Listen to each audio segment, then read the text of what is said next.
In 2005 and 2006, documentary filmmaker Paul Kimball polled a select group of the world's leading UFO researchers.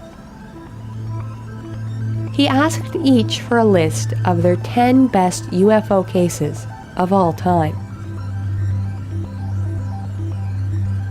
The cases were assigned point values, then averaged together. Over 70 UFO incidents from around the world received votes. At the end of the process, the following 10 incidents comprised the best evidence UFO cases of all time.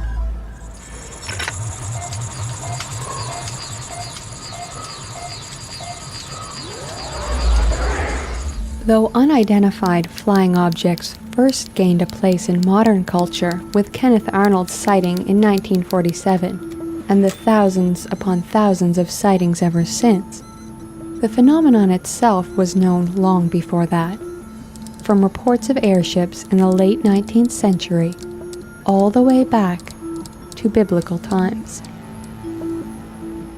It appears to me that one can make a good case that there's nothing new about flying saucers.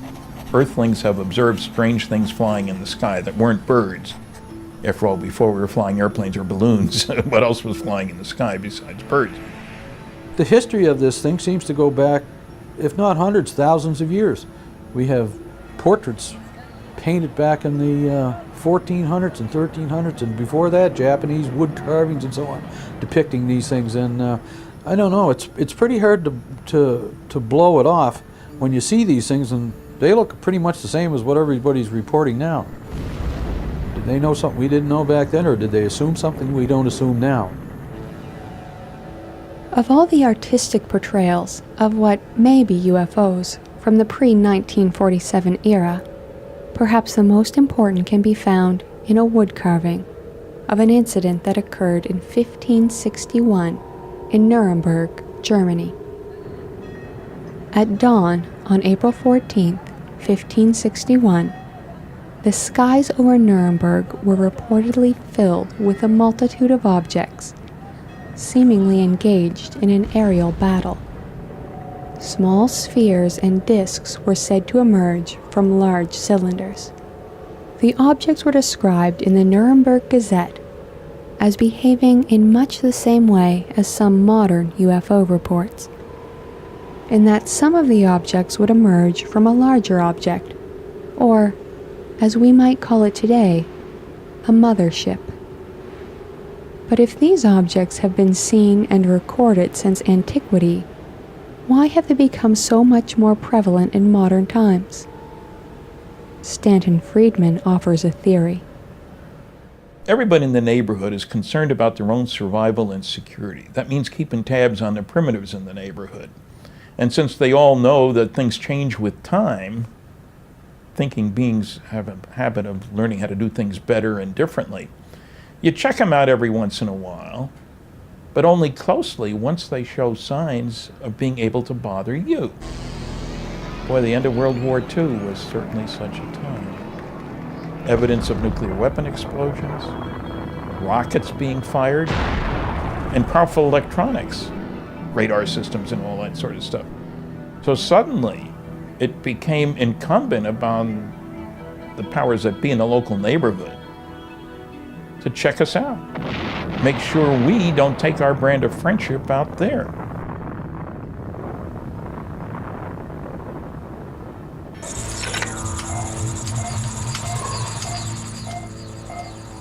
Probably the only unexplained astronaut UFO case on record is the Skylab 3 case from September 20th, 1973. In this case, 3 astronauts, Alan Bean, Jack Lausma, and the first scientist in space, Dr. Owen K. Garriott of Stanford University, sighted a bright red, flashing object outside their spacecraft. They observed it for 10 minutes and took 4 color photographs. Dr. Garriott measured the delay between when Skylab 3 went into the Earth's shadow and when the UFO went into the shadow.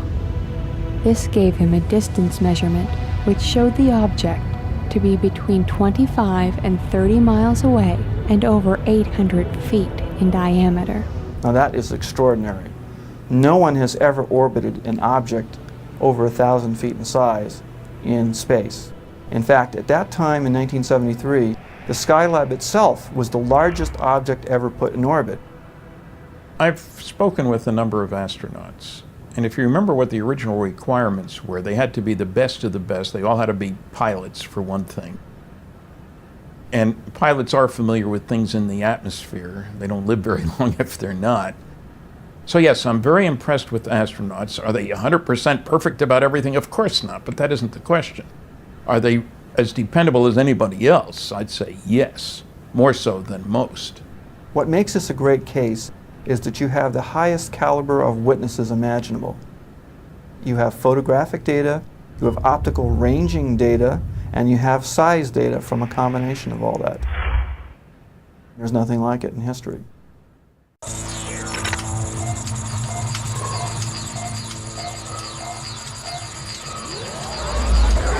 One of the hallmarks of a best evidence UFO case is one where there are multiple independent witnesses who all observe the same thing. On December 11, 1996, in 3 separate areas along the Klondike Highway in Canada's Yukon Territory, dozens of witnesses observed a massive UFO that has been estimated to have been almost a mile in length. The Yukon case is emblematic of what a good case should be. I mean, sure, we'd like to have a piece of the craft. We'd like to have the crew member introduced for dinner, but multiple independent witnesses lasting a long time describing something that's way outside the norm. There's no way you can make it into a 747, for example. And big, but this was much, much bigger than a 747. The first sightings occurred at approximately 8:30 p.m. at Fox Lake, where 6 witnesses reported seeing a huge UFO moving slowly across the frozen lake. They described a smooth and solid object that did not make any noise. Less than half an hour later, in the village of Pelly Crossing, a 2-hour drive north of Fox Lake, other groups of witnesses observed the same UFO. Shortly thereafter, in the village of Carmax, 4 men in a truck and a family of 5 through their living room window also sighted the UFO. What did all of these witnesses see that cold December night in 1996? How could a UFO be so large? Stanton Friedman has a theory. I like it partly because I've often talked about you'd use a very large vehicle to go between the stars and small Earth excursion modules to flit around down in the atmosphere where you've got big gravity, high pressure, all the other things. So I like the case. It's got a lot of data, careful investigation, just a top-notch example of good UFO story. Did dozens of people in Canada's Yukon Territory see an extraterrestrial version of an aircraft carrier in December 1996? 10 years later, after thorough investigation, all that can really be said was that they saw a flying object that remains unidentified.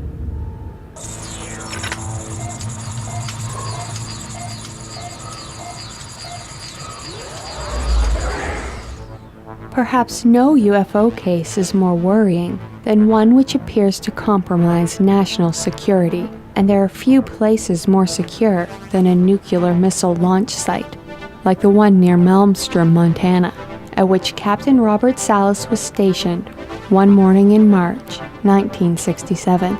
Early in the morning, and I get a call from the topside flight security controller or guard, and he said that a few of the guards had been seeing some strange lights flying around in very strange ways, making very rapid movements, stopping, making very sharp turns.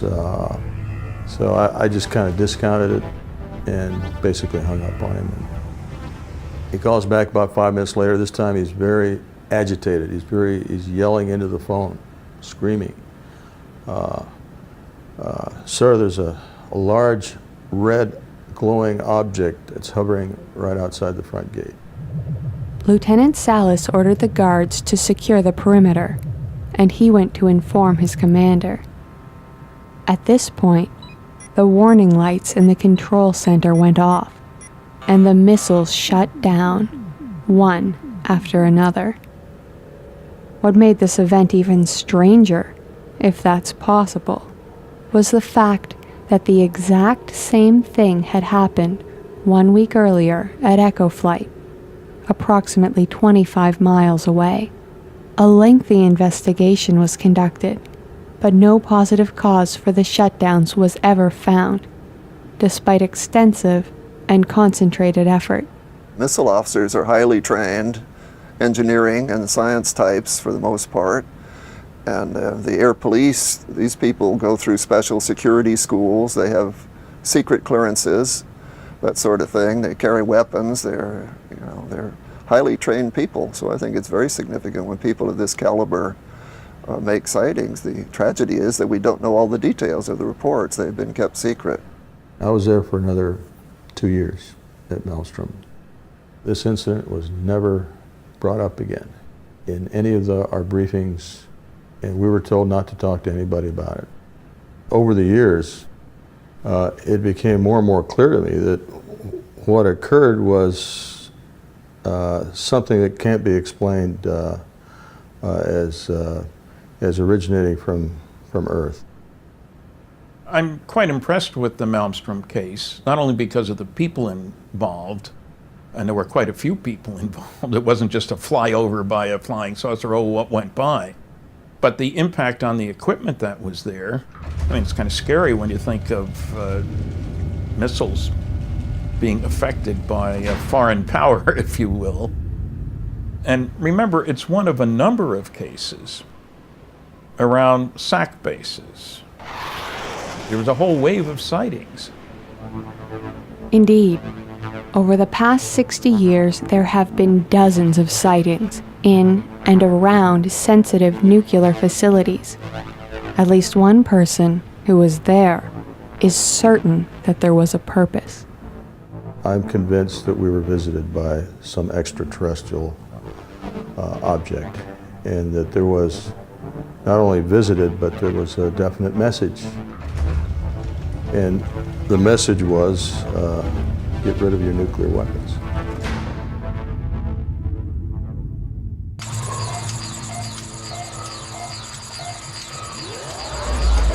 One of the most extraordinary UFO encounters of the 20th century occurred in the tiny fishing community of Shag Harbor on the southern tip of Nova Scotia.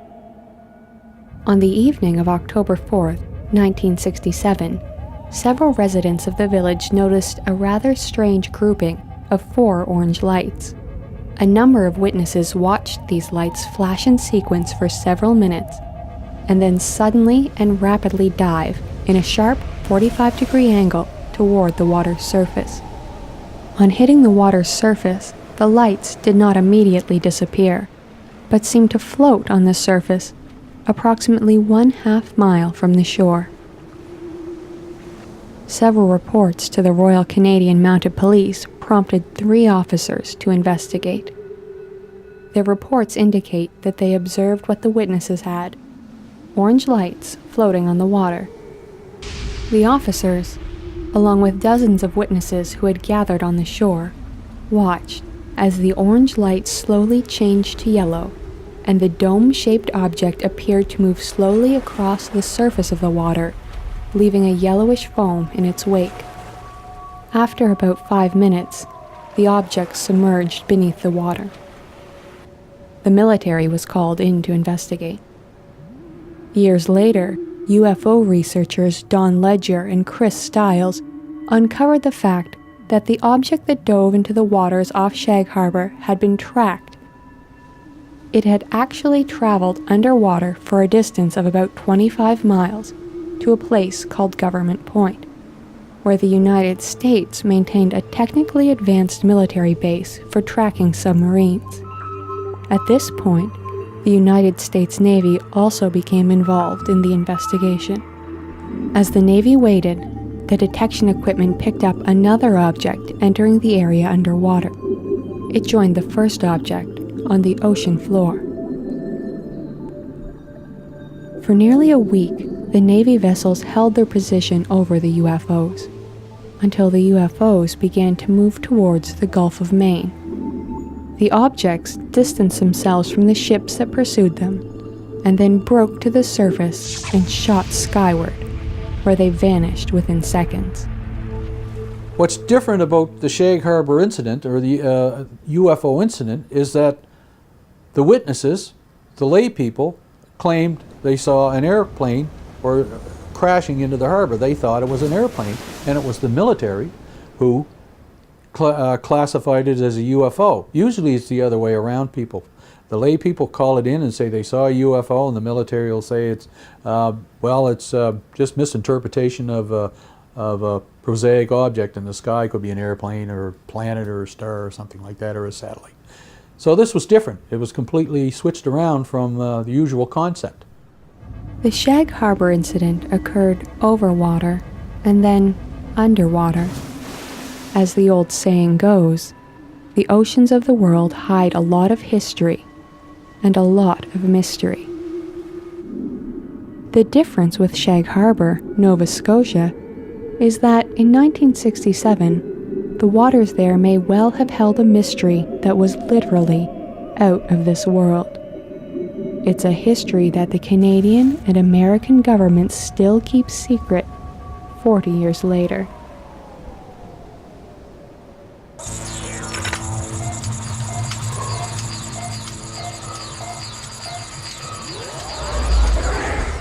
Kelly Johnson was the world's leading aircraft designer of his time, and at the time of his sighting, he was in the process of designing the U-2 spy plane for the Central Intelligence Agency.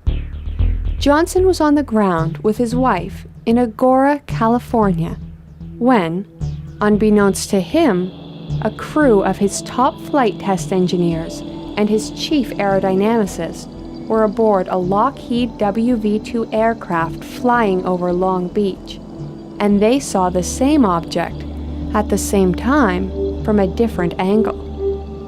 These different angles allowed researchers to triangulate the location of the object with precision. The aircraft was flying to the northwest. Kelly Johnson and his wife were looking due west. For 6 to 7 minutes, these two groups of observers saw a 200-foot-long, black, flying wing-shaped object hovering motionless over Santa Barbara Channel off the south coast of California. This object was at an altitude of roughly 15,000 feet.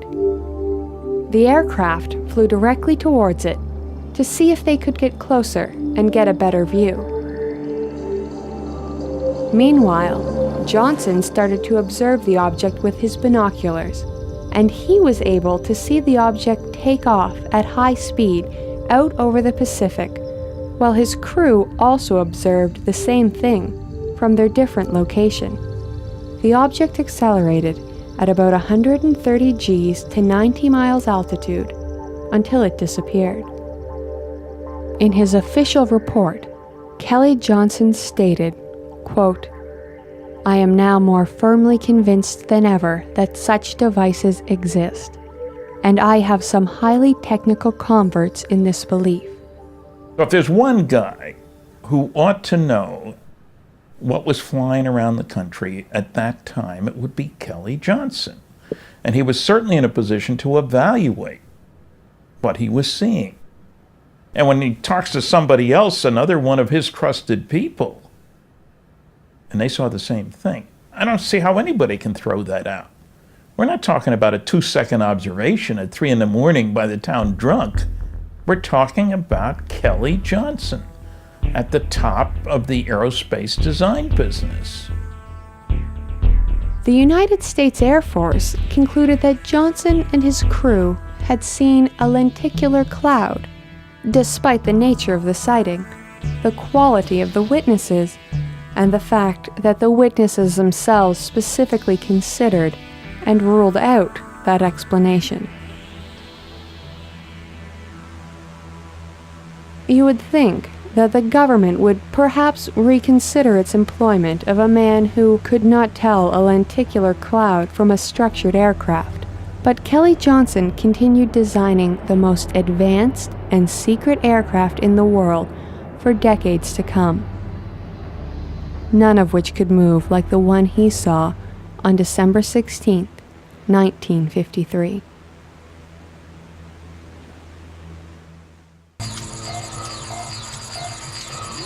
In the search for top UFO cases, skeptics will often ask why there aren't better UFO photos available.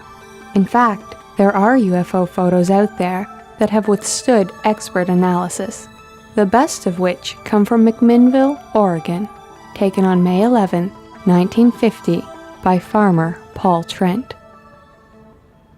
By analyzing the two photos, it was possible to determine where Mr. Trent stood when he took the two photos, to within an accuracy of a foot or so. And so if you imagine looking down from above, you can plot where he was standing and where the sighting lines went out. And they said that this object moved to the left, moved southward as they're looking towards the west. It moved slightly between pictures. And in fact, he was standing in one location for the first photo, looking, let's say, this way, and then he moved a little bit to the north. As this object was traveling along, he didn't want it to get blocked by the nearby garage, so he moved a little bit to his right, and then he looked and took a photo that was in this way, and the sighting lines crossed. Now the overhead wires can be positioned where they were, and the sighting lines did not cross under the wires. So, you know, if it was a model, it wasn't hanging straight down under the wire. The two photographs taken by Paul Trent provided a stereoscopic pair of pictures that gave researchers the data necessary to determine and measure distances to objects within a short range of the camera. His altitude, or the altitude of the camera, also dropped by about a foot. So not only do you have a horizontal triangulation method, but you have a vertical triangulation method. Now when you combine those two methods of distance determination, you can determine the distance to every short-range object in those photos. And the UFO model, if that's what it was, does not fit. It is not at the close range of those overhead wires that are about 15 feet away from the camera. They don't fit the locations and distance of the garage or the house, or the trees that were several hundred feet away in the background. There's no indication that that this was a hoax. That the indications are totally that they actually saw some object flying past their farm and took two photographs of it. In the 1960s, the U.S. Air Force contracted an outside scientific study of UFOs to be conducted by the University of Colorado. The astronomer William Hartman concluded that this is one of the few cases in which all of the geometric, photometric, and photogrammetric aspects agreed that there was an object, extraordinary object, tens of meters in size and metallic in appearance, about a mile away, which would seem to be consistent with an alien visitation, even though that's pretty hard to believe. Hard to believe? Perhaps. But in the McMinnville case, it's hard to escape the conclusion that a picture really is worth 1,000 words.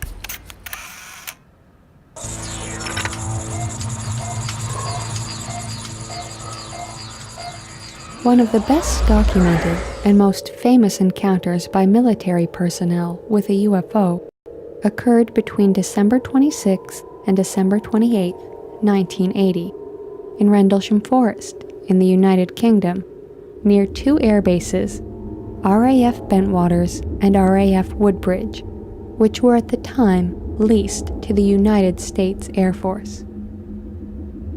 At approximately 3 a.m. on the 26th, a U.S. Air Force security patrol observed strange lights above the forest. A 3-man security unit was dispatched from Bentwaters to investigate. all three men closed in on an object that resembled an aircraft on fire. The senior NCO, Sergeant Jim Peniston, claimed that he got close enough to see a structured object.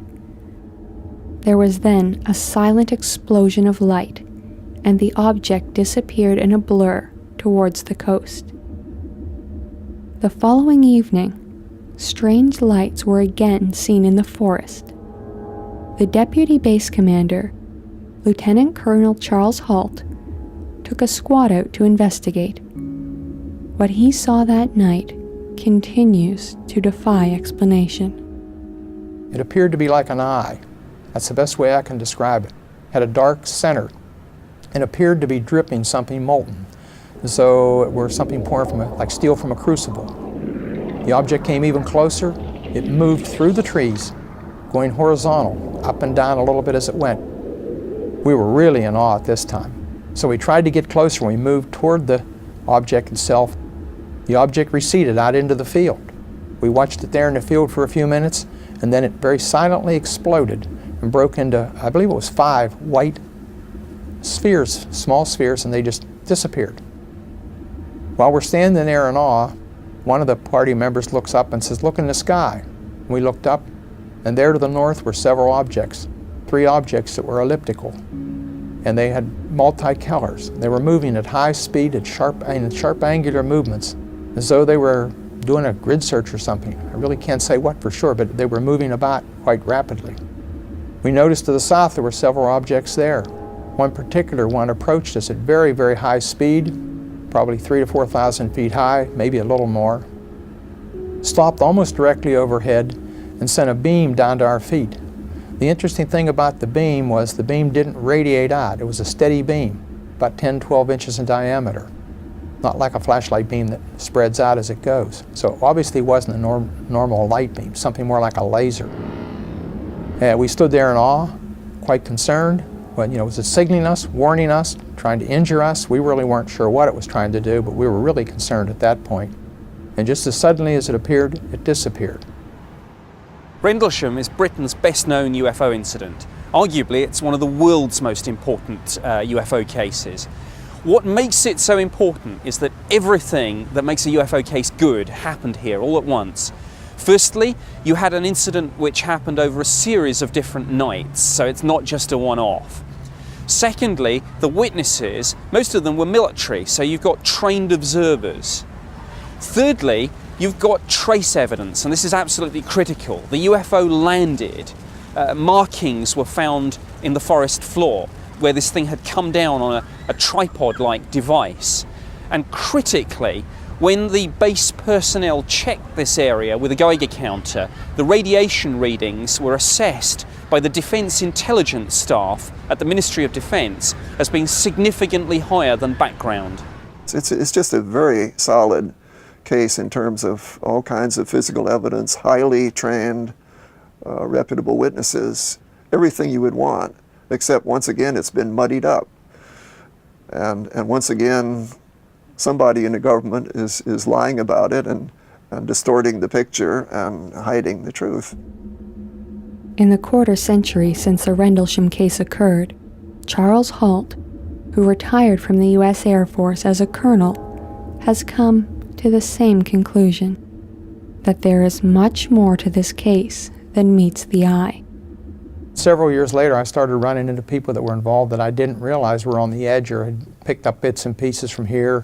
For instance, one of the radar operators in the tower at Eastern Radar, who had air defense responsibility for that sector, told me that they actually picked up objects on the screen that night and had them on tape, but somebody took the tape. Then a couple of the young troops came forward and said, after the incident, the 3 people that were involved that went out and approached the craft were taken into a room and pumped full of drugs and given hypnotized and debriefed, so to speak. And then I found out a mysterious C-141 landed soon thereafter with an unusual crew and all sorts of things.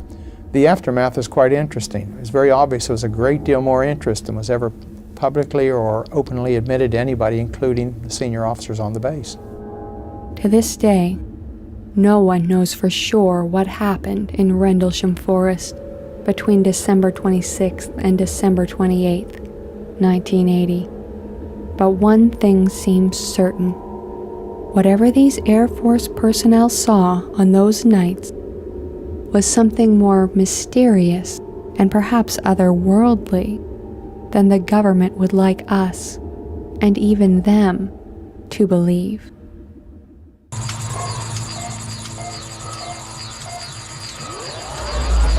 At about 12:30 a.m. on September 19th, 1976, the Imperial Iranian Air Force command post at Tehran received several telephone reports from citizens of strange lights in the sky.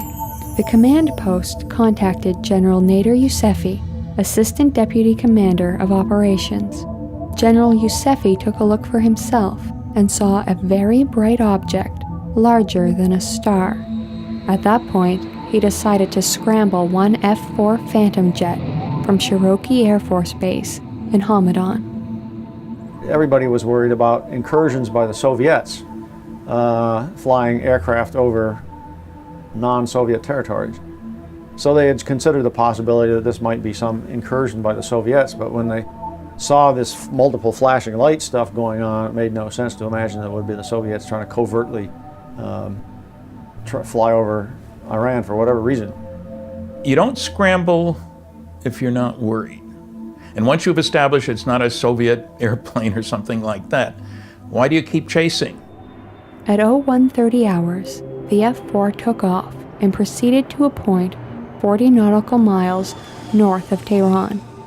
It was noted that the object was of such brilliance that it could be seen up to 70 miles away. When the F-4 came to within about 25 nautical miles of the object, the jet suddenly lost all instrumentation and communications. The pilot broke off the intercept and turned away. When the F-4 had turned back towards its airbase, the aircraft regained instrumentation and communication. At 0140 hours, a second F-4 was scrambled. Closing on the object at 150 nautical miles per hour and at a range of 25 nautical miles, the object began to move, keeping a steady distance of 25 nautical miles from the F-4. The pilot described the object as being flashing colors. It had some size to it, but he couldn't really see a size or shape because it was so bright, but it was flashing multiple colors at a high rate of speed. They all blurred together, he said. Certainly something unlike what we would expect to be in the skies anywhere, to say nothing of over Tehran. While the object and the F-4 continued on a southerly path, a smaller, second object detached itself from the first and advanced on the F-4 at a high rate of speed. The pilot, believing he was under attack, tried to launch a Sidewinder missile, but he suddenly lost all instrumentation, including weapons control, and all communication. The F-4 pilot then took evasive action. The object fell in behind him at about 4 nautical miles distance for a short time, then turned and rejoined the primary object. The main object then flew away at several times the speed of sound. Once again, as soon as the F-4 had turned away, instrumentation and communications were regained. The fact that anybody can cause sophisticated military aircraft to lose important systems at their whim, because the systems came back on, 2 different airplanes after all, that's scary. Because Iran was a close ally of the United States at that time, the Americans were called in and they helped in the investigation. The Defense Intelligence Agency report that was filed because of that investigation went to the Central Intelligence Agency, the Joint Chiefs of Staff, the Department of State, the White House. It was clearly considered important. The DIA report concluded the value of this information was high, timely, and of major significance. quote, "This case is a classic which meets all the criteria necessary for a valid study of the UFO phenomenon."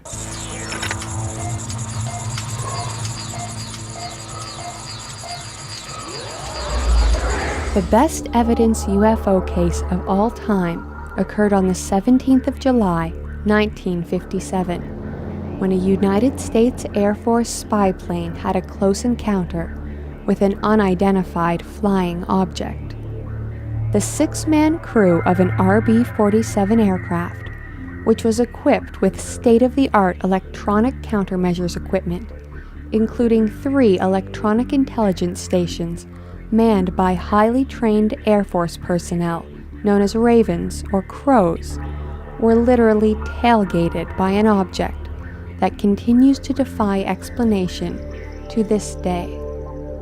This plane was flying out of Forbes Air Force Base, Kansas, and the crew was on a training mission to shake down the airplane and test out its components.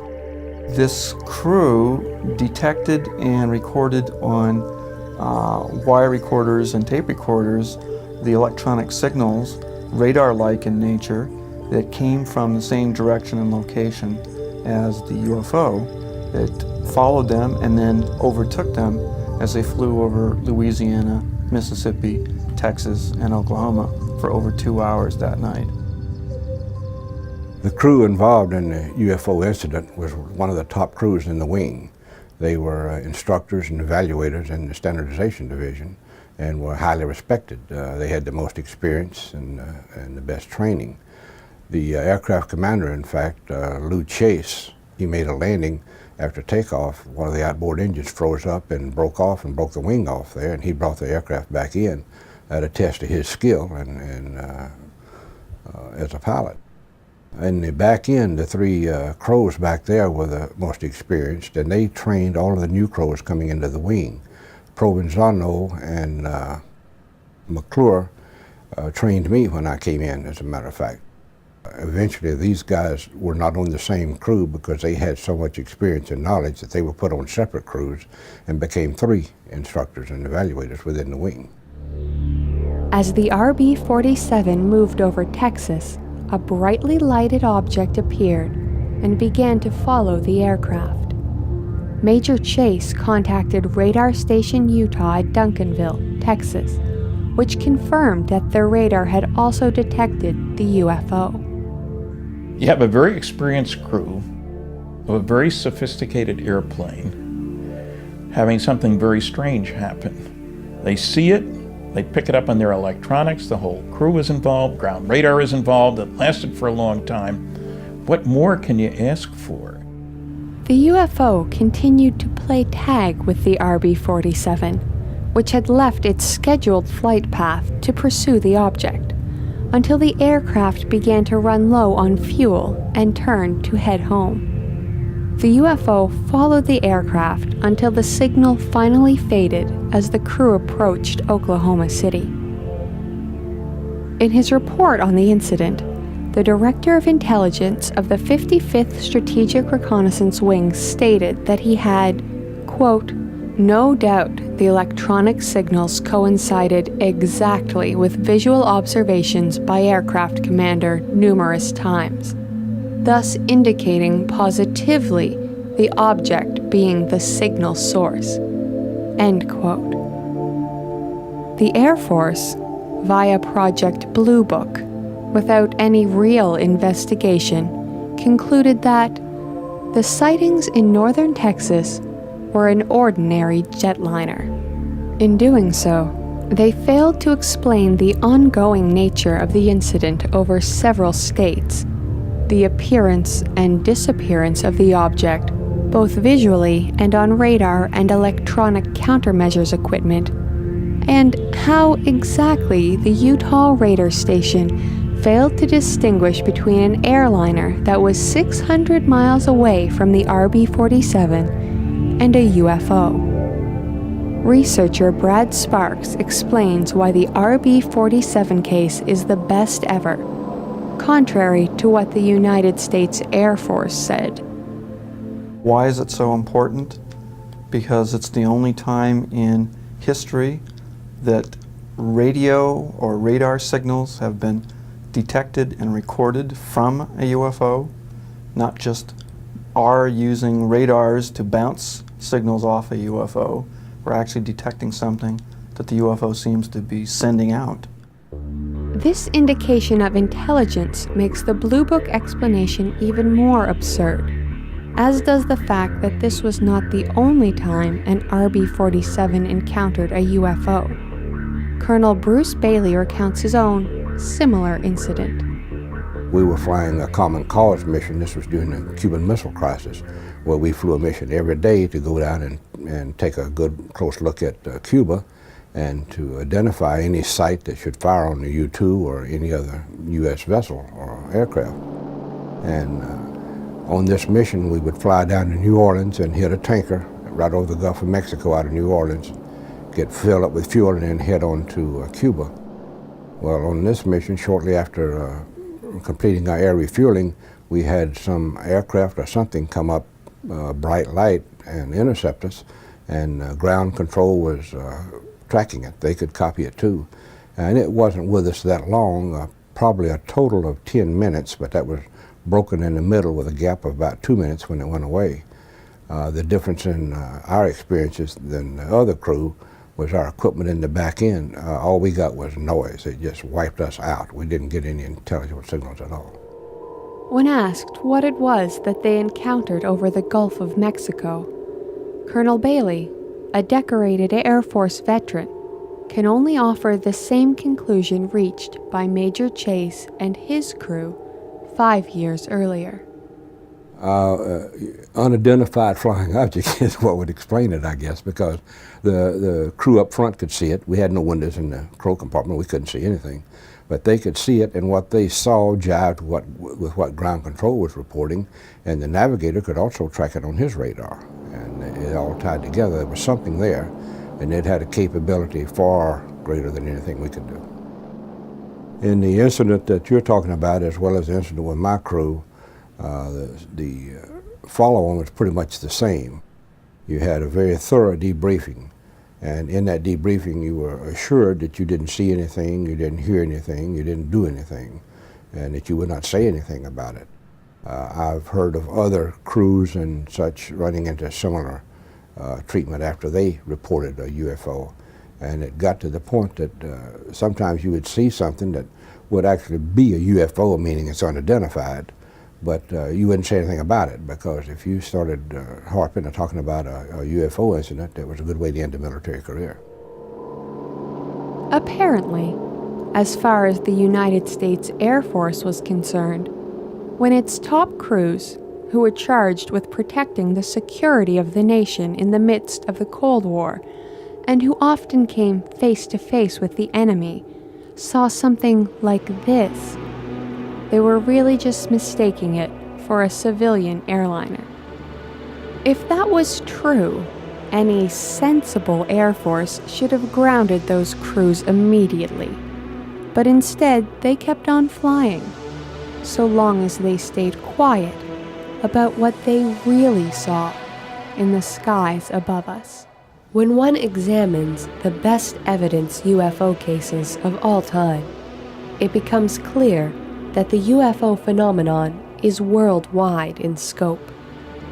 The 10 best cases you have just seen come from Canada, Germany, the United Kingdom, the United States, and Iran.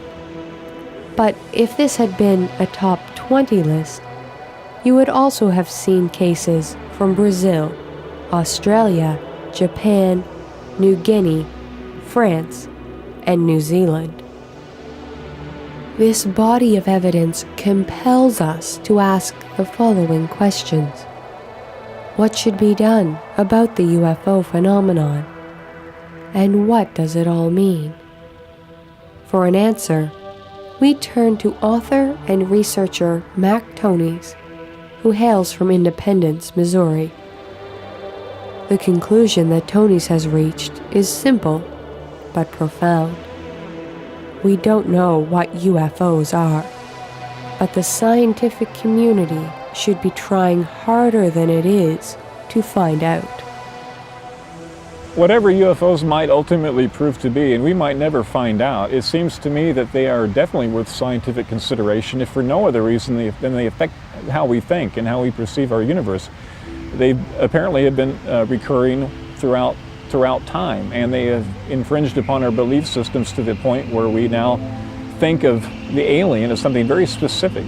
And if for no other reason than understanding how our mind reacts to the presence of a possible other in our midst, I think it's imperative that we understand UFOs and what they are.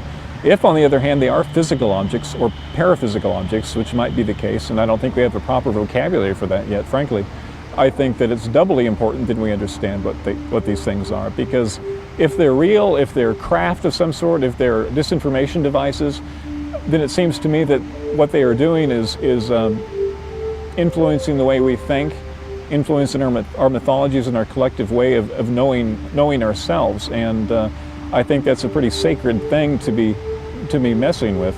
And it would certainly behoove us to understand what we're dealing with.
Nuclear weapon explosions, rockets being fired, and powerful electronics, radar systems and all that sort of stuff.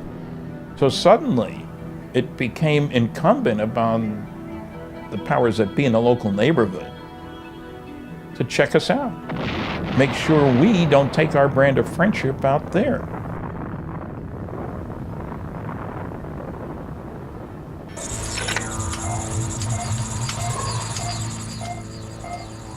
Probably the only unexplained astronaut UFO case on record is the Skylab 3 case from September 20th, 1973.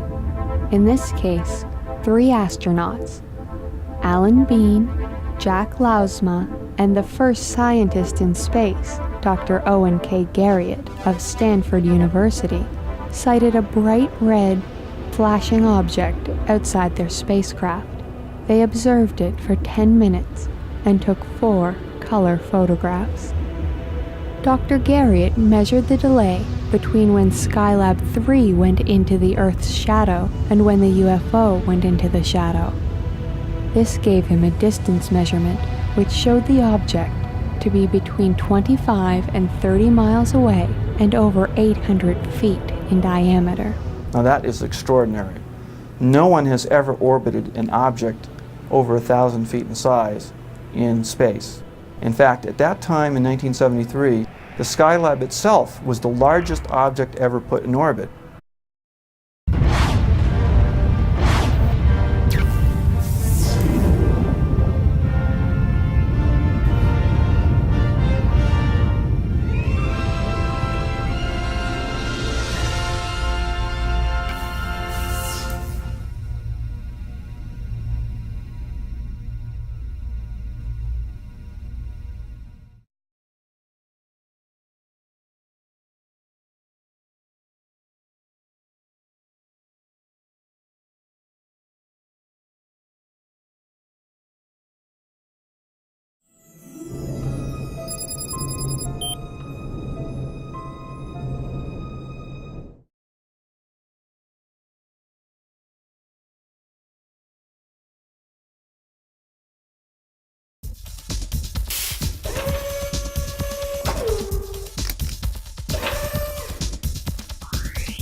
In 2005 and 2006, documentary filmmaker Paul Kimball polled a select group of the world's leading UFO researchers. He asked each for a list of their 10 best UFO cases of all time.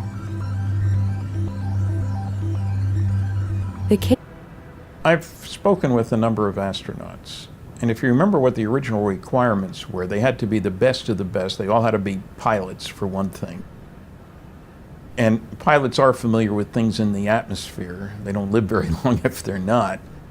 So yes, I'm very impressed with astronauts. Are they 100% perfect about everything? Of course not, but that isn't the question. Are they as dependable as anybody else? I'd say yes, more so than most. What makes this a great case is that you have the highest caliber of witnesses imaginable. You have photographic data, you have optical ranging data, and you have size data from a combination of all that. There's nothing like it in history.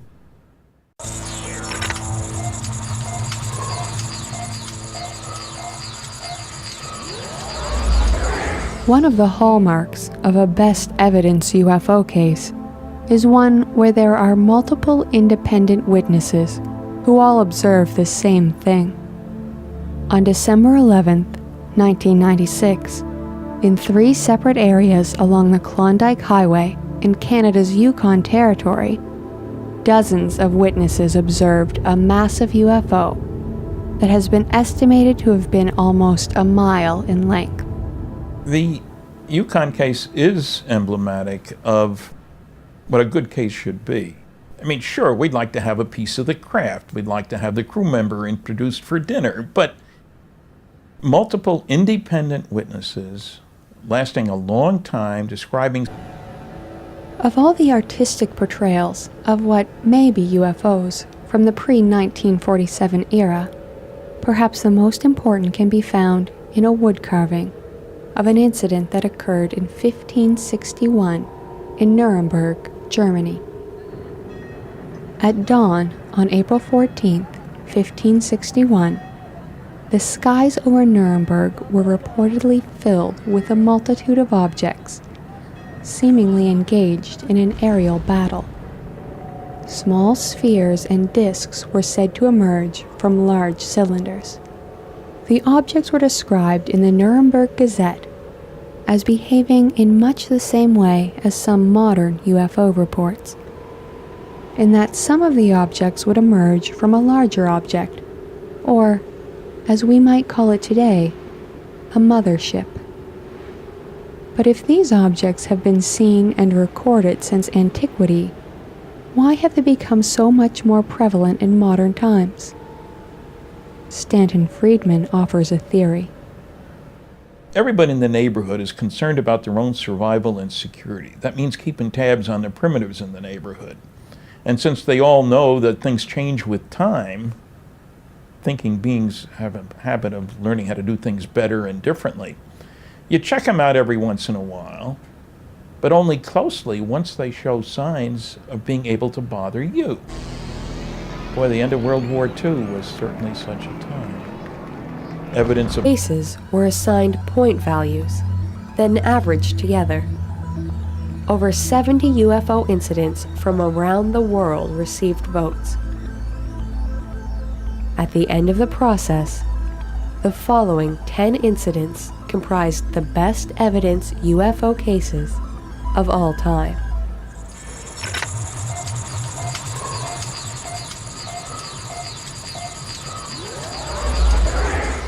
Though unidentified flying objects first gained a place in modern culture with Kenneth Arnold's sighting in 1947, and the thousands upon thousands of sightings ever since, the phenomenon itself was known long before that, from reports of airships in the late 19th century all the way back to biblical times. It appears to me that one can make a good case that there's nothing new about flying saucers. Earthlings have observed strange things flying in the sky that weren't birds. After all, before we were flying airplanes or balloons, what else was flying in the sky besides birds? The history of this thing seems to go back, if not hundreds, thousands of years. We have portraits painted back in the 1400s and 1300s, and before that, Japanese wood carvings and so on, depicting these things. And I don't know, it's pretty hard to blow it off when you see these things, and they look pretty much the same as what everybody's reporting now. Did they know something we didn't know back then, or did they assume something we don't assume now?